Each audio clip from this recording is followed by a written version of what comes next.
नमस्कार दोस्तों, आज का हमारा टॉपिक है देवों के देव महादेव के कुछ रोचक तथ्यों के बारे में। तो चलिए चलते हैं। देवों के देव महादेव को पापियों का संहार करने वाला माना जाता है। भगवान शिव को महायोगी भी कहते हैं। भगवान शिव को अनादि माना गया है, अर्थात जो हमेशा से थे। दरअसल हिंदू धर्म में भगवान शिव को अनादि अनंत अजन्मा माना गया है, यानी उनका कोई न तो आरंभ है और न ही अंत है। न उनका जन्म हुआ है, न ही वे मृत्यु को प्राप्त होते हैं। इस तरह भगवान शिव अवतार न होकर साक्षात ईश्वर हैं। वे महाकाल भी कहे जाते हैं। ऐसा माना जाता है कि भगवान शिव का कोई माता पिता नहीं है। उन्हें अनादि माना गया है, मतलब जो हमेशा से था, जिसके जन्म की कोई तिथि नहीं है। किसी भी देवी देवता की टूटी हुई मूर्ति की पूजा नहीं होती, लेकिन शिवलिंग चाहे कितना भी टूट जाए फिर भी पूजा जाता है। हम शिवरात्रि इसलिए मनाते हैं क्योंकि इस दिन शंकर पार्वती का विवाह हुआ था। शंकर भगवान की एक ही बहन थी, अमावरी, जिसे माँ पार्वती की जिद पर खुद महादेव ने अपनी माया से बनाया था। भगवान शिव और माता पार्वती का एक ही पुत्र था, जिसका नाम था कार्तिकेय। गणेश भगवान को माँ पार्वती ने अपने उबटन शरीर पर लगे लेप से बनाया थे।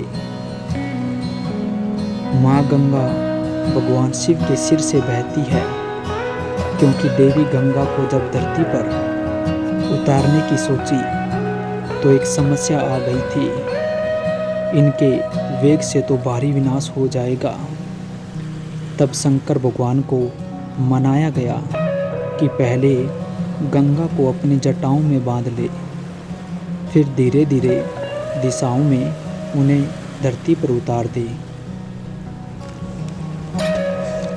नदी जो शंकर भगवान का वाहन है और उसके सभी गुणों में सबसे ऊपर भी है, वह असल में शिलाद ऋषि को वरदान में प्राप्त पुत्र था, जो बाद में कठोर तप के कारण नदी बन गया था।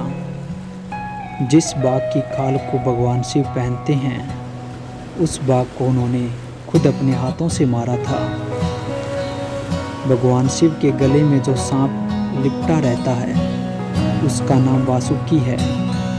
यह शेषनाग के बाद नागों का दूसरा राजा था। भगवान शिव ने खुश होकर इसे गले में डालने का वरदान दिया था। शंकर भगवान और शिवलिंग पर कभी भी शंख से जल नहीं चढ़ाया जाता है, क्योंकि शिव जी ने शंखचूड़ को अपने त्रिशूल से भस्म कर दिया था। आपको बता दें, शंखचूड़ की हड्डियों से ही शंख बना था। कहा जाता है कि झारखंड के रांची रेलवे स्टेशन से मात्र 7 किलोमीटर की दूरी पर रांची हिल पर शिव जी के पैरों के निशान हैं, और इस स्थान को पहाड़ी बाबा मंदिर के नाम से जाना जाता है। सर्वप्रथम शिव जी ने ही धरती पर जीवन के प्रचार प्रसार का प्रयास किया था, इसीलिए उन्हें आदिदेव भी कहा जाता है। आदिनाथ होने की वजह से उनका एक नाम आदिश भी है।